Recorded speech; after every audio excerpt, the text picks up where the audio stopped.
3rd Division. GR number 205409, June 13, 2018. Citigroup Incorporated, Petitioner, v. Citystate Savings Bank Incorporated Respondent. DECISION. Leonen, J. This resolves a petition for review on Certiorari 1 assailing the August 29, 2012 Decision 2 and the January 15, 2013 Resolution 3 of the Court of Appeals in CAGRSP number 109679. The facts which led to the controversy before this court, as summarized by the Court of Appeals, are as follows. Petitioner Citigroup Incorporated is a corporation duly organized under the laws of the state of Delaware engaged in banking and financial services. In the late 1970s, Citibank N.A., a wholly owned subsidiary of Petitioner, installed its first automated teller machines in over 100 New York City branches. In 1984, Citibank N.A., Philippine branch, began the development of its domestic automated teller machine (ATM) network, and started operating ATMs and issuing ATM cards in the Philippines. Citibank N.A., Philippine branch then joined BankNet Incorporated, BankNet, in 1990, the first year BankNet commenced operations.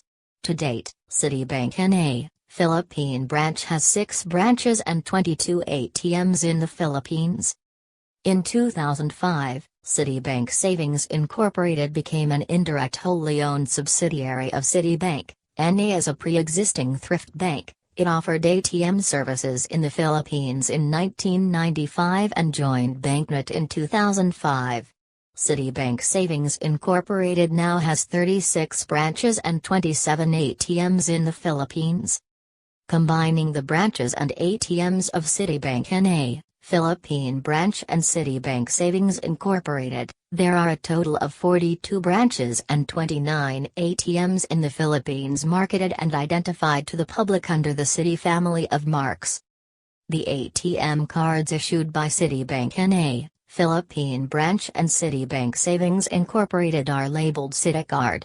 The trademark Citicard is owned by Citibank N.A. and is registered in the Intellectual Property Office of the Philippines on September 27, 1995 under registration number 34731. In addition, Petitioner or Citibank N.A., a wholly owned subsidiary of Petitioner, owns the following other trademarks currently registered with the Philippine Intellectual Property Office, to wit, Citi and Arc Design, Citibank, Citibank Paylink, Citibank Speed Collect, Citibanking, Citicard, Citicorp, Citi Financial, Citigold, Citigroup, Citiphone Banking, and Citiservice. On the other hand, sometime in the mid-90s, a group of Filipinos and Singaporean companies formed a consortium to establish Respondent Citystate Savings Bank Incorporated. The consortium included established Singaporean companies, specifically Citystate Insurance Group and Citystate Management Group Holdings, Ltd. Respondent's registered mark has in its name a fixed a lion's head, which is likened to the national symbol of Singapore, the merlion. On August 8, 1997, Respondent opened its initial branch in Makati City. From then on, it endeavored to expand its branch network. At present it has 19 branches in key cities and municipalities, including 3 branches in the province of Bulacan and 1 in Cebu City. Respondent had also established off-site ATMs in key locations in the Philippines as one of its banking products and services. In line with this, Respondent filed an application for registration with the Intellectual Property Office on June 21, 2005 of the trademark Citi Cash with Golden Lion's Head for its ATM service, under application serial number 42,005,5673.4. After Respondent Citystate Savings Bank Incorporated, Citystate, applied for registration of its trademark Citi Cash with Golden Lion's Head with the Intellectual Property Office, Citigroup Incorporated, Citigroup, filed an opposition to Citystate's application. Citigroup claimed that the City Cash with golden lion's head mark is confusingly similar to its own Citymarks. 5 After an exchange of pleadings, the director of the Bureau of Legal Affairs of the Intellectual Property Office rendered a decision 6 dated November 20, 2008. The Intellectual Property Office concluded that the dominant features of the marks were the words city and city, which were almost the same in all aspects. It further ratiocinated that Citigroup had the better right over the mark, considering that its city and city-related marks have been registered with the Intellectual Property Office, as well as with the United States Patent and Trademark Office, covering financial services under Class 36 of the International Classification of Goods. 7 Thus, applying the Dominancy Test and considering that Citystate's dominant feature of the applicant's mark was identical or confusingly similar to a registered trademark, the Intellectual Property Office ruled that approving it would be contrary to Section 138 of the Intellectual Property Code and Citigroup's exclusive right to use its marks. This was appealed to the Office of the Director General of the Intellectual Property Office. In a decision 8 dated July 3, 2009, Director General Adrian S. Cristobal Jr., Director General Cristobal, reversed the November 20, 2008 decision of the Director of the Bureau of Legal Affairs and gave due course to Citystate's trademark application. He made a visual comparison of the parties' respective marks and considered the golden lion head device to be the prominent or dominant feature of Citystate's mark, and not the word city.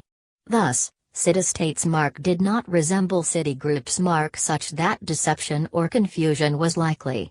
Director General Cristobal found plausible Citystate's explanation for choosing Citystate, that is, that its name was based on the country of Singapore, which was referred to as Citystate, and that the golden lion head device was similar to the national symbol of Singapore, the Merlion. 9 He appreciated that availing of the products and services related to the parties' marks would entail very detailed procedures, like sales representatives explaining the products and clients filling up and submitting application forms, such that customers would necessarily be well informed and not confused.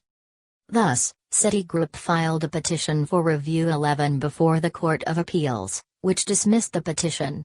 The Court of Appeals found that Director General Cristobal did not act with grave abuse of discretion in ruling that the parties' trademarks were not confusingly similar, and in giving due course to Citystate's trademark application. 12 It found that Citystate's mark was not confusingly or deceptively similar to Citigroup's marks. Citystate's trademark is the entire City Cash with golden lion's head. Although the words City Cash are prominent, the entirety of the trademark must be considered, and focus should not be made solely on the phonetic similarity of the words city and city. The dissimilarities between the two marks are noticeable and substantial. Citystate's mark, City Cash with golden lion's head, has an insignia of a golden lion's head at the left side of the word City Cash, while Citigroup's City mark usually has an arc between the two eyes. A further scrutiny of the other city marks of Citigroup would show that their font type, font size, and color schemes of the said city marks vary for each product or service. Most of the time, Citigroup's city mark is joined with another term to form a single word, with each product or service having different font types and color schemes. On the contrary, the trademark of Citystate consists of the word City Cash, with a golden lion's head emblem on the left side. It is, therefore, improbable that the public would immediately and naturally conclude that Citystate's City Cash with golden lion's head is but another variation under Citigroup's city marks. Verily, the variations in the appearance of the city marks by Citigroup, when conjoined with other words, would dissolve the alleged similarity between them and the trademark of Citystate. These dissimilarities, and the insignia of a golden lion's head before the word City Cash in the mark of Citystate, would sufficiently acquaint and apprise the public that Citystate's trademark City Cash with golden lion's head is not connected with the city marks of Citigroup. Moreover, more credit should be given to the ordinary purchaser. Cast in this particular controversy, The ordinary purchaser is not the completely unwary consumer but is the ordinarily intelligent buyer considering the type of product involved. It bears to emphasize that the mark City Cash with golden lion's head is a mark of Citystate for its ATM services which it offers to the public. It cannot be gainsaid that an ATM service is not an ordinary product which could be obtained at any store without the public noticing its association with the banking institution that provides said service. Naturally, the customer must first open an account with a bank before it could avail of its ATM service. Moreover, the name of the banking institution is written and posted either inside or outside the ATM booth. Not to mention the fact that the name of the bank that operates the ATM is constantly flashed at the screen of the ATM itself. With this, the public would accordingly be apprised that Citystate's City Cash is an ATM service of Citystate, and not that of Citigroup's. 13. Citation omitted. Thus, the Court of Appeals quoted Director General Cristobal. In evaluating the relevance of the prefix city, due attention should be given not only to the other features of the competing marks but also to the attendant circumstances of the case. Otherwise, a blind adherence to Citigroup's claim over the prefix city is tantamount to handing it a monopoly of all marks with such prefix or with a prefix that sounds alike but with a different spelling like the word city. Accordingly, the kind of products and services involved should likewise be scrutinized.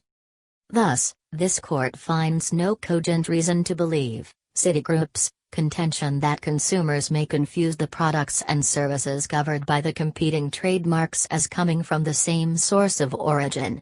The fear that the consumer may mistake the products as to the source or origin, or that the consumers seeking its products and services will be redirected or diverted to Citystate, is unfounded. The products or services involved are not the ordinary everyday products that one can just pick up in a supermarket or grocery stores.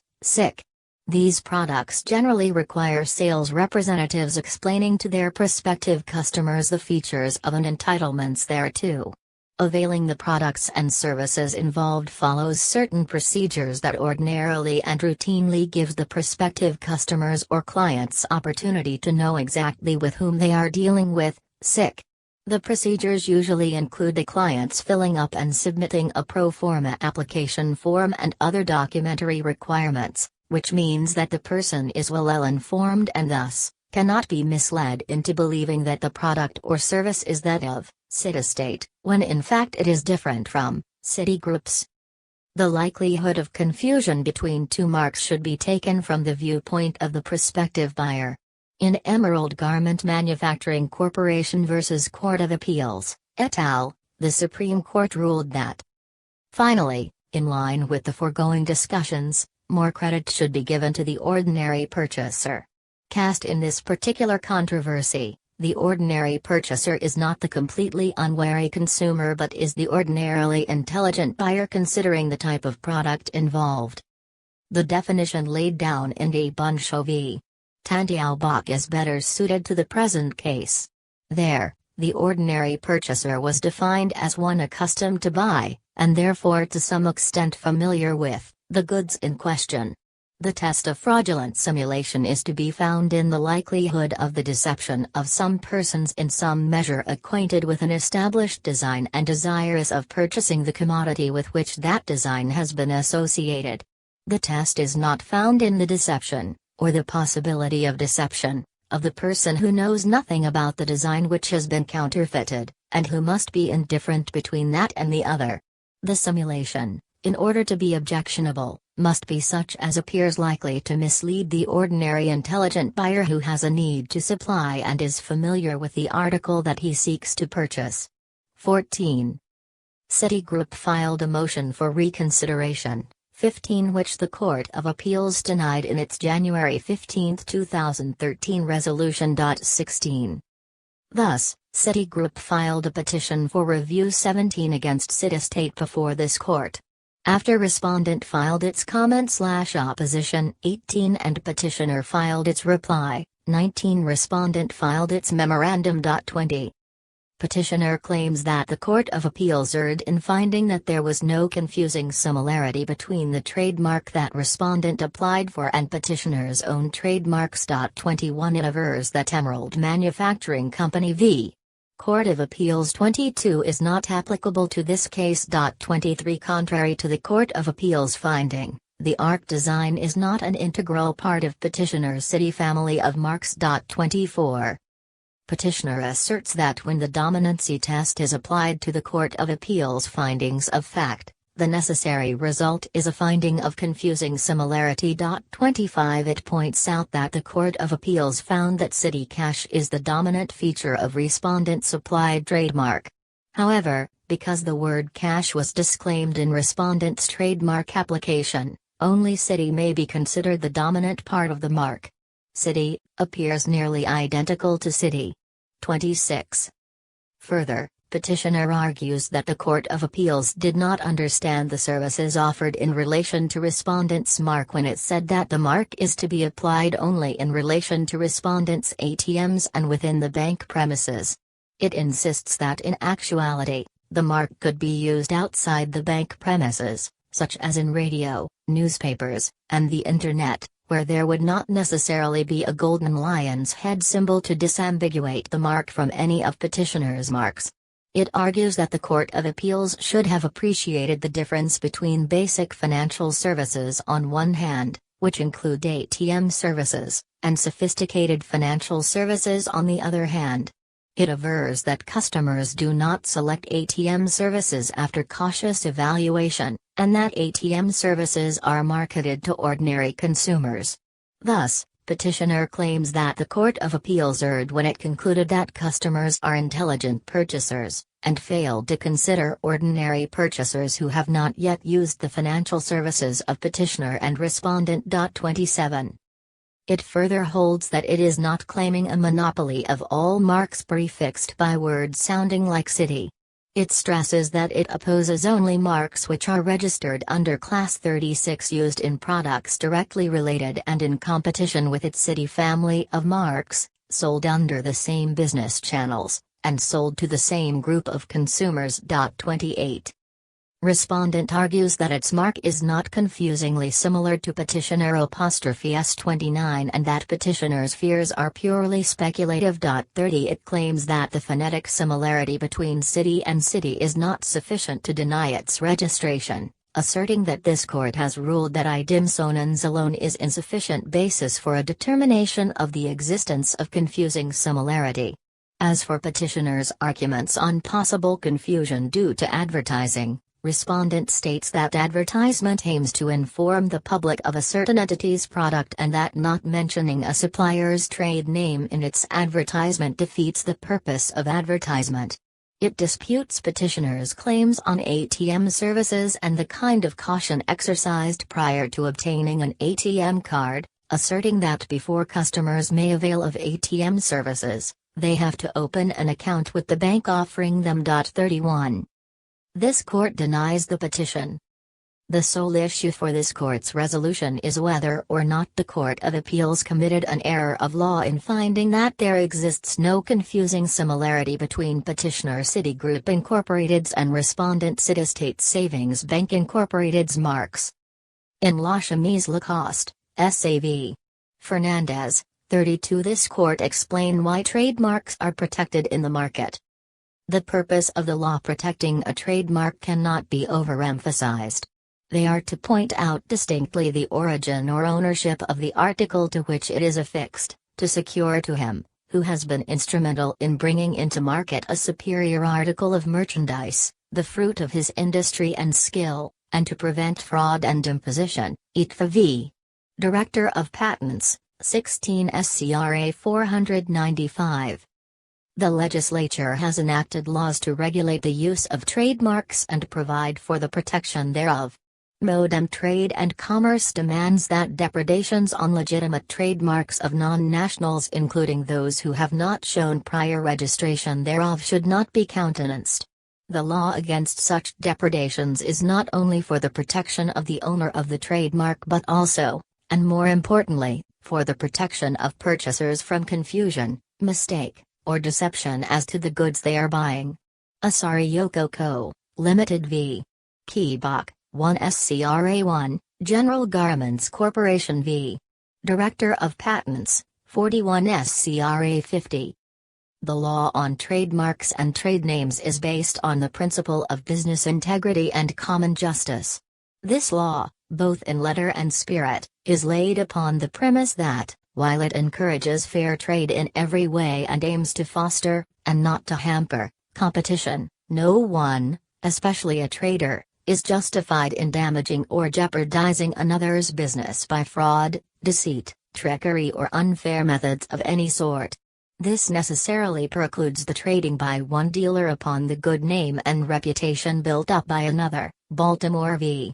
Moses, 182 MD 229, 34A, 2D, 338. 33. In Mercury v. Court of Appeals, 34. This court traced the historical development of trademark law. A trademark is defined under RA 166, the trademark law, as including any word, name, symbol, emblem, sign or device or any combination thereof adopted and used by a manufacturer or merchant to identify his goods and distinguish them from those manufactured, sold or dealt in by others. This definition has been simplified in RA number 8293, the Intellectual Property Code of the Philippines, which defines a trademark as any visible sign capable of distinguishing goods. In Philippine jurisprudence, the function of a trademark is to point out distinctly the origin or ownership of the goods to which it is affixed, to secure to him, who has been instrumental in bringing into the market a superior article of merchandise, the fruit of his industry and skill, to assure the public that they are procuring the genuine article, to prevent fraud and imposition, and to protect the manufacturer against substitution and sale of an inferior and different article as his product.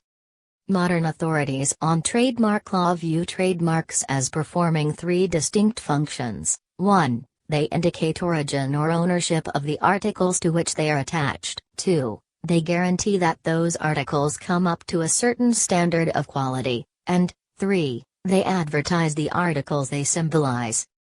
Symbols have been used to identify the ownership or origin of articles for several centuries. As early as 5000 BC, markings on pottery have been found by archaeologists. Cave drawings in southwestern Europe show bison with symbols on their flanks.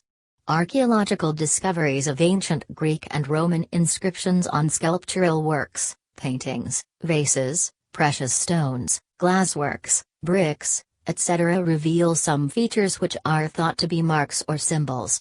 These marks were affixed by the creator or maker of the article, or by public authorities as indicators for the payment of tax, for disclosing state monopoly, or devices for the settlement of accounts between an entrepreneur and his workmen.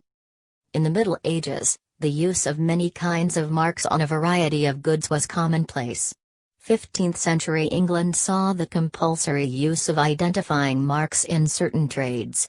There were the baker's mark on bread, bottle-maker's marks, smith's marks, tanner's marks, watermarks on paper, etc. Every guild had its own mark and every master belonging to it had a special mark of his own. The marks were not trademarks but police marks compulsorily imposed by the sovereign to let the public know that the goods were not foreign goods smuggled into an area where the guild had a monopoly, as well as to aid in tracing defective work or poor craftsmanship to the artisan.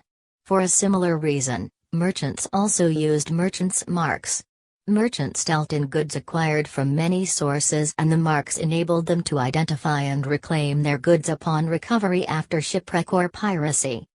With constant use, the mark acquired popularity and became voluntarily adopted. It was not intended to create or continue monopoly but to give the customer an index or guarantee of quality. It was in the late 18th century when the Industrial Revolution gave rise to mass production and distribution of consumer goods that the mark became an important instrumentality of trade and commerce. By this time, trademarks did not merely identify the goods, they also indicated the goods to be of satisfactory quality, and thereby stimulated further purchases by the consuming public. Eventually, they came to symbolize the goodwill and business reputation of the owner of the product and became a property right protected by law. The common law developed the doctrine of trademarks and trade names to prevent a person from palming off his goods as another's, from getting another's business or injuring his reputation by unfair means, and from defrauding the public. Subsequently, England and the United States enacted national legislation on trademarks as part of the law regulating unfair trade. It became the right of the trademark owner to exclude others from the use of his mark, or of a confusingly similar mark where confusion resulted in diversion of trade or financial injury. At the same time, the trademark served as a warning against the imitation or faking of products to prevent the imposition of fraud upon the public. Today, the trademark is not merely a symbol of origin and goodwill, it is often the most effective agent for the actual creation and protection of goodwill. It imprints upon the public mind an anonymous and impersonal guarantee of satisfaction, creating a desire for further satisfaction. In other words, the mark actually sells the goods. The mark has become the silent salesman, the conduit through which direct contact between the trademark owner and the consumer is assured. It has invaded popular culture in ways never anticipated that it has become a more convincing selling point than even the quality of the article to which it refers. In the last half-century, the unparalleled growth of industry and the rapid development of communications technology have enabled trademarks, trade names and other distinctive signs of a product to penetrate regions where the owner does not actually manufacture or sell the product itself. Goodwill is no longer confined to the territory of actual market penetration, it extends to zones where the marked article has been fixed in the public mind through advertising. Whether in the print, broadcast or electronic communications medium, particularly on the Internet, advertising has paved the way for growth and expansion of the product by creating and earning a reputation that crosses over borders, virtually turning the whole world into one vast marketplace. 35, citations omitted. There is also an underlying economic justification for the protection of trademarks. An effective trademark system helps bridge the information gap between producers and consumers, and thus, lowers the costs incurred by consumers in searching for and deciding what products to purchase. As summarized in a report of the World Intellectual Property Organization, economic research has shown that brands play an important role in bridging so-called asymmetries of information between producers and consumers. In many modem markets, product offerings differ across a wide range of quality characteristics. Consumers, in turn, cannot always discern these characteristics at the moment of purchase. They spend time and money researching different offerings before deciding which product to buy. Brand reputation helps consumers to reduce these search costs. It enables them to draw on their past experience and other information about products, such as advertisements and third-party consumer reviews. However, the reputation mechanism only works if consumers are confident that they will purchase what they intend to purchase. The trademark system provides the legal framework underpinning this confidence. It does so by granting exclusive rights to names, signs and other identifiers in commerce. In addition, by employing trademarks, producers and sellers create concise identifiers for specific goods and services, thereby improving communication about those goods and services. 36. Recognizing the significance, and to further the effectivity of our trademark system, 37 our legislators prescribed the registration of marks under certain circumstances. Section 123. Registrability. 123.1.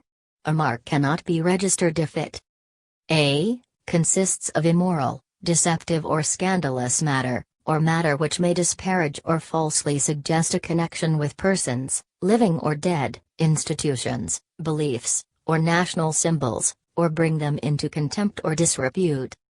b. consists of the flag or coat of arms or other insignia of the Philippines or any of its political subdivisions, or of any foreign nation, or any simulation thereof. c. consists of a name, portrait or signature identifying a particular living individual except by his written consent, or the name, signature, or portrait of a deceased president of the Philippines, during the life of his widow, if any, except by written consent of the widow. D. Is identical with a registered mark belonging to a different proprietor or a mark with an earlier filing or priority date, in respect of I. The same goods or services, or 2. Closely related goods or services, or 3. If it nearly resembles such a mark as to be likely to deceive or cause confusion. E. Is identical with, or confusingly similar to, or constitutes a translation of a mark which is considered by the competent authority of the Philippines to be well known internationally and in the Philippines, whether or not it is registered here, as being already the mark of a person other than the applicant for registration, and used for identical or similar goods or services, provided that in determining whether a mark is well known, account shall be taken of the knowledge of the relevant sector of the public, rather than of the public at large, including knowledge in the Philippines which has been obtained as a result of the promotion of the mark.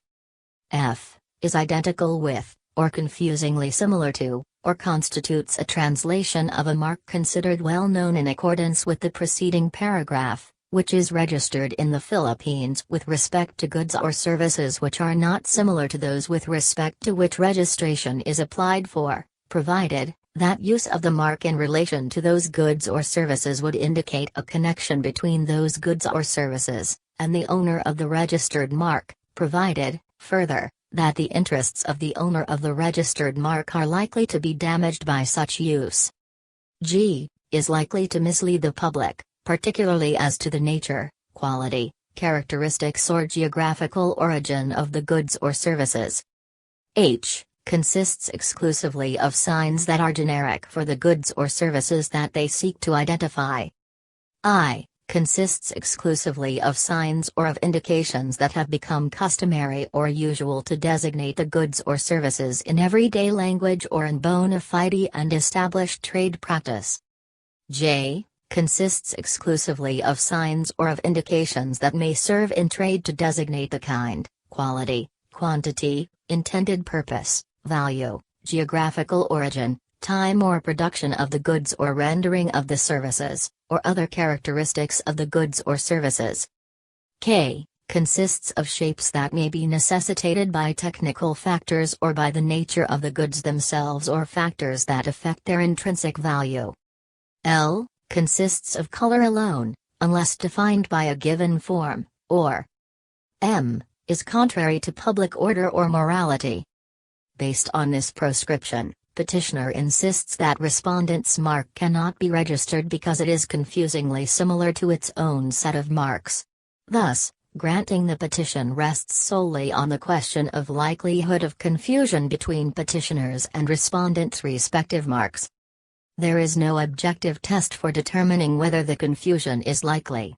Likelihood of confusion must be determined according to the particular circumstances of each case. 38 To aid in determining the similarity and likelihood of confusion between marks, our jurisprudence has developed two tests, the Dominancy Test and the Holistic Test. This court explained these tests in Coffee Partners Incorporated v. San Francisco Coffee and Roastery Incorporated. 39. The dominancy test focuses on the similarity of the prevalent features of the competing trademarks that might cause confusion and deception, thus constituting infringement. If the competing trademark contains the main, essential, and dominant features of another, and confusion or deception is likely to result, infringement occurs. Exact duplication or imitation is not required. The question is whether the use of the marks involved is likely to cause confusion or mistake in the mind of the public or to deceive consumers. In contrast, the holistic test entails a consideration of the entirety of the marks as applied to the products, including the labels and packaging, in determining confusing similarity. The discerning eye of the observer must focus not only on the predominant words but also on the other features appearing on both marks in order that the observer may draw his conclusion whether one is confusingly similar to the other. 40. Citations omitted. With these guidelines in mind, this court considered the main, essential, and dominant features of the marks in this case, as well as the contexts in which the marks are to be used. This court finds that the use of the City Cash with Golden Lion's Head mark will not result in a likelihood of confusion in the minds of customers. A visual comparison of the marks reveals no likelihood of confusion. Respondent's mark is. See image. This court agrees with the observation of Director General Cristobal that the most noticeable part of this mark is the Golden Lion's Head device, 41, and finds that after noticing the image of the lion's head, the words City and Cash are equally prominent. On the other hand, petitioners' marks, as noted by the Court of Appeals, often include the red arc device. See image. Petitioners' other registered marks which do not contain the red arc device include the following. See image. Examining these marks, this court finds that petitioners' marks can best be described as consisting of the prefix city added to other words. Applying the dominancy test, this court sees that the prevalent feature of respondent's mark, the Golden Lion's Head device, is not present at all in any of petitioners' marks. The only similar feature between respondent's mark and petitioner's collection of marks is the word city in the former, and the city prefix found in the latter. This court agrees with the findings of the Court of Appeals that this similarity alone is not enough to create a likelihood of confusion. The dissimilarities between the two marks are noticeable and substantial. Respondent's mark, City Cash with Golden Lion's Head, has an insignia of a golden lion's head at the left side of the word City Cash, while petitioner's city mark usually has an arc between the two eyes. A further scrutiny of the other city marks of petitioner would show that their font type, font size, and color schemes of the said city marks vary for each product or service. Most of the time, petitioner's city mark is joined with another term to form a single word, with each product or service having different font types and color schemes. On the contrary, the trademark of respondent consists of the word City Cash, with a golden lion's head emblem on the left side. It is, therefore, improbable that the public would immediately and naturally conclude that respondent's City Cash with Golden Lion's Head is but another variation under petitioner's city marks. Verily, the variations in the appearance of the city marks by petitioner, when conjoined with other words, would dissolve the alleged similarity between them and the trademark of respondent. These dissimilarities, and the insignia of a golden lion's head before the word City Cash in the mark of the respondent would sufficiently acquaint and apprise the public that respondent's trademark City Cash with Golden Lion's Head is not connected with the city marks of petitioner. 42. This court also agrees with the Court of Appeals that the context where respondent's mark is to be used, namely, for its ATM services, which could only be secured at respondent's premises and not in an open market of ATM services, further diminishes the possibility of confusion on the part of prospective customers. Thus, this court quotes with approval the Court of Appeals, which made reference to emerald manufacturing.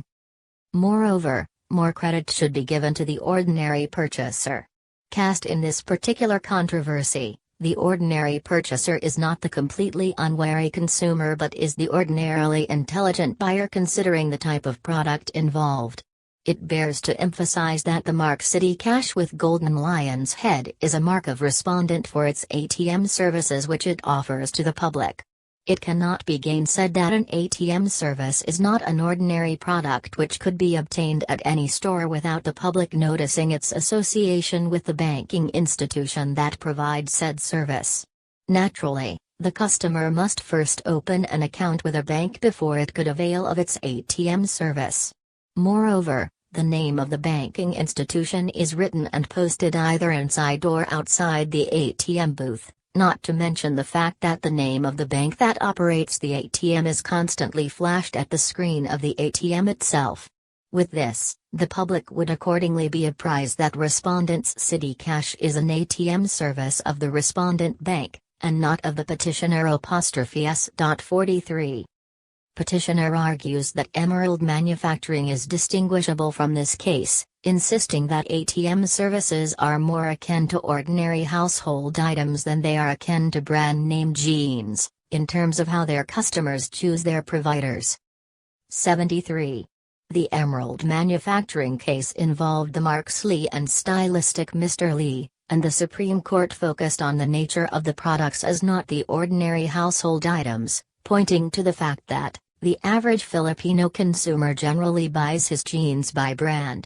He does not ask the sales clerk for his generic jeans but for, say, Levi's, Guess, Wrangler, or even an Armani. 74. In contrast, when an ordinary consumer of ATM services wishes to withdraw cash, more often than not he will simply locate the nearest ATM, without reference to brand as long as the ATM accepts his card. When dealing with banks that belong to an ATM network such as BankNet, which both parties do, the cards are almost universally and interchangeably accepted. 44. This scenario is unclear, and thus, unconvincing and insufficient to support a finding of error on the part of the Court of Appeals. Petitioner hypothesizes that there could be some confusion because ATM users simply locate the nearest ATM, without reference to brand as long as the ATM accepts their card.